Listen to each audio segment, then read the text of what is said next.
Yeah, we saw it actually ASU's opener against USC, and we've seen it around the country. Teams are starting sloppy, and that can be attributed to a lot of things. It's a shortened camp. These are trying times. It's hard to get out there and perform at 100% right from the get-go. And I know we've talked to a lot of Cal coaches, a lot of Cal players who have said they want to do their best to get out there and be ready and hit the ground running. But the simple fact is that's a lot easier said than done. And I would not be surprised at all if Cal and Cal's new offense, particularly with a new offensive coordinator and an entirely new scheme, gets out there and maybe dumps a couple of flat notes in the first couple plays and the first couple drives. That's not bad. That's not an indication that Musgrave has failed, that this offense is going to be terrible. No, that's just you're implementing an entirely new way of doing things, and that's one of the results of that. It just doesn't happen like that.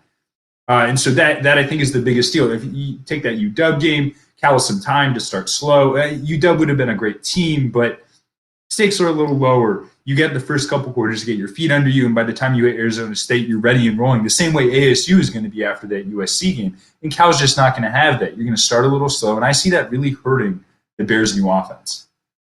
Yeah, just to play devil's advocate a bit, one thing that ASU is lacking in their preparation for this game is any source of film of this Cal Bill Musgrave offense. And I was actually watching an interview with an Arizona State defensive back, and they said they've had to watch NFL tapes from Musgrave's days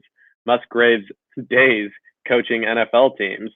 And they said it's hard because that's completely different personnel, obviously, than what Cal's working with. So they're basically doing two game preps. They're prepping for Cal's personnel and prepping for the scheme separately because there is nothing out there that shows them combined.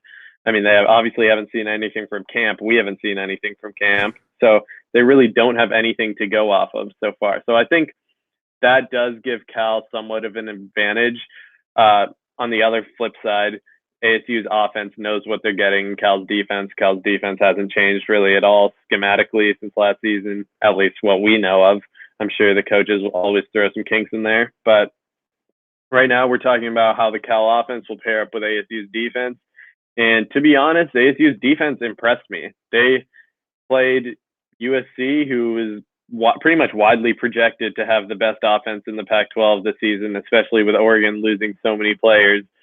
They did have 556 total yards of offense, but this ASU defense played well, at least for 55 minutes of the game. They forced USC into 19 third downs, 8 fourth downs.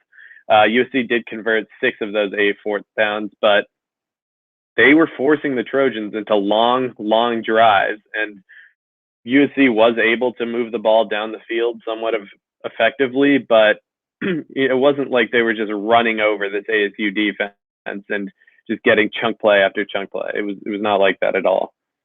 Absolutely. I think another thing worth highlighting from that USC game, ASU forced 4 turnovers, a lot of fumbles, an interception.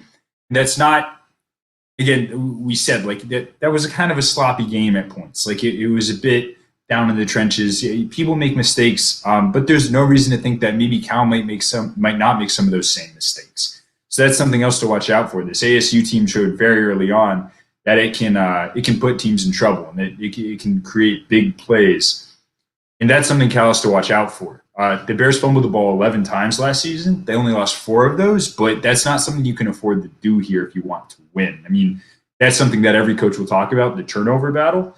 But Arizona State has showed, at least in that first game, that they can create those opportunities, and Cal's going to have to be very wary of that, especially with the new offense and potential miscues that could arise.